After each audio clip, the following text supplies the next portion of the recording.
Hello and welcome to Course Like Your Car Brochure channel.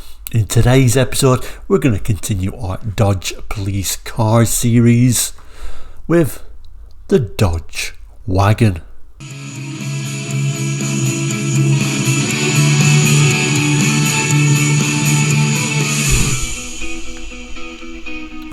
Hello and welcome to Course Light. If you're new to Course Light, we're a car brochure channel here on YouTube looking at car brochures from around the world for the 60s, 70s, 80s and 90s. If you're interested in that as a car enthusiast or as indeed a car brochure collector, please consider subscribing. Anyway, we've been looking at this sort of Dodge police vehicles brochure recently, one a week. We're up to the final episode where we're looking at these Dodge wagons, these big vans. So let's have a look at that now.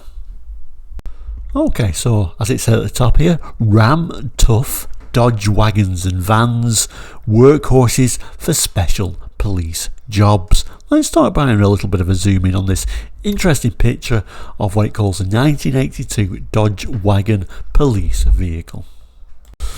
And there we go.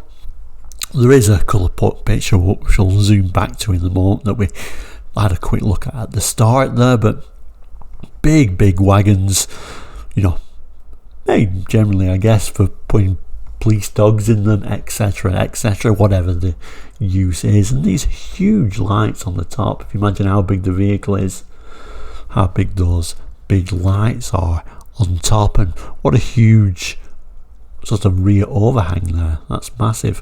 We'll have a look at the colour picture though,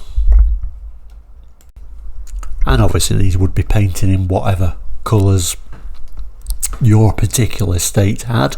This one's in this two colours of blue, unusually. I'm not sure what state that would have that in, but you can see at the rear sort of a curved screen at the rear, which is interesting, and then this huge piece of glass. But you can certainly see how much overhang and how long this particular version is, and of course they'd have different sizes. I'm assuming this is the longest version.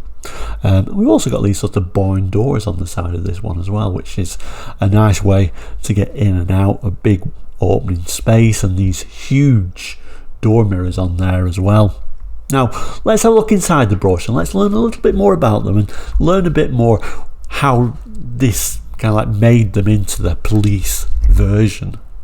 So it starts by telling us Dodge wagons and vans are excellent choices for any police force or sheriff's department that requires versatility, dependability and durability.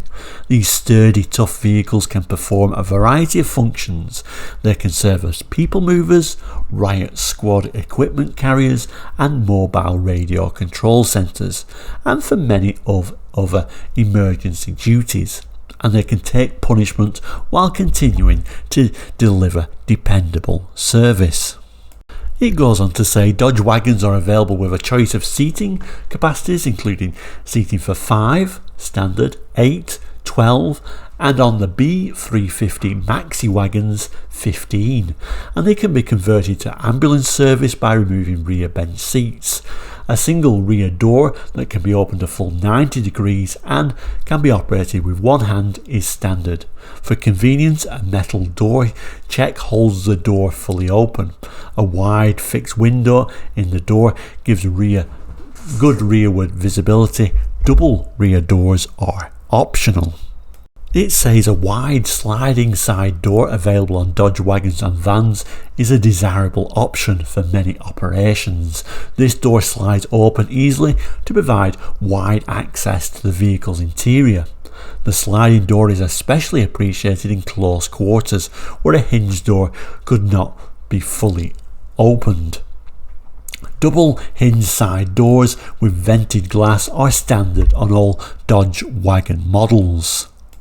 And then we've got this little diagram of the different variations. Very unusual, this is a quite large van but only a 5-seater, but I guess a lot of room in the back.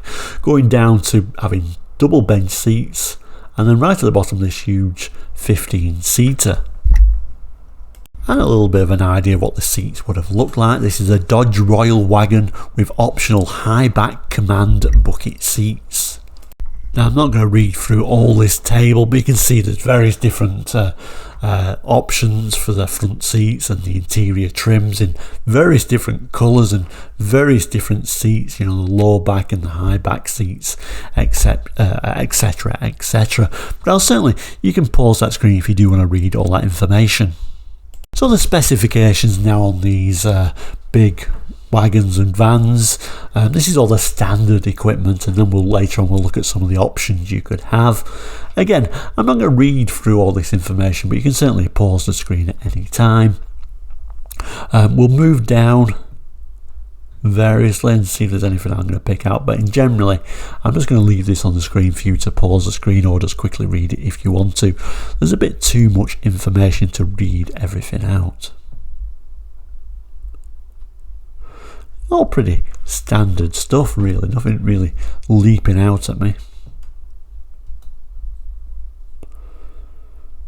You know, you've got things like headliner, you kind of would expect to have that, but you know, this is a van or a wagon after all, so you know, it's not going to be very well highly spec'd, of course. And then again, more information about the seats before we're looking at some more technical springs, of course, leaf springs at the back. This is a van after all. And you see the different capacities from the different size vans, from the B150 to that big 15-seater, that B350.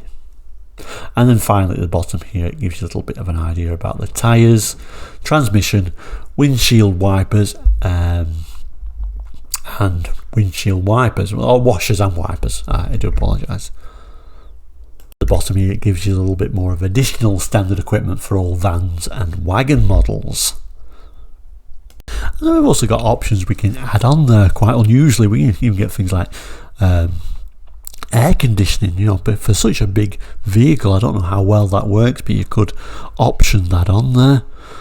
Battery, bumper, and bumper guards, and you can add things like clocks, cooling, defroster for that rear window, and then the different doors you can have, double rear or a rear single or a sliding door. And then of course your optional engines, and if we just zoom back to the standard engines a moment that we just had a look at. So that small van just had a 3.7 going up to the 350 which had a 5.2. There are other options as well. We can even go up to a 5.9 litre V8 if we wanted. E just means extra cost, if anyone was wondering. Instead of the usual O for option, they've used E for whatever reason. And then we get different variations there, tinted glass, etc, etc. And then continuing your locks, mats, mirrors, etc. We can even have power windows on the front doors. Various radio options. I mean, in some ways these vans had more options than a lot of cars had, but you know, scuff pads, shock absorbers like a heavy duty version, etc, etc. Going down to things like transmission, 3-speed automatic at an extra cost, wheel covers, windshield wipers deluxe, 2-speed with intermittent wipe. So there's certainly different ways you can option them out if you wanted to. And there's various little packages you could have on these as well, for whatever use it was going to have. There was even a school bus package there by the looks of it. And then it ends with this little bit of a tyre chart for the various different vans you could have. And then at the end of this particular brochure, we've obviously got Dodge and the Mopar. And then right at the bottom here, this is going to be the date of the brochure. So August 1981, and for obviously the 1982 model year.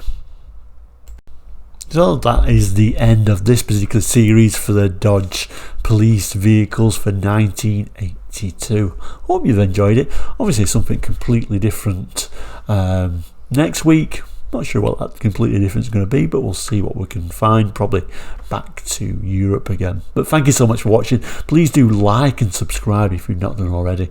We'll see you very soon. Take care and goodbye.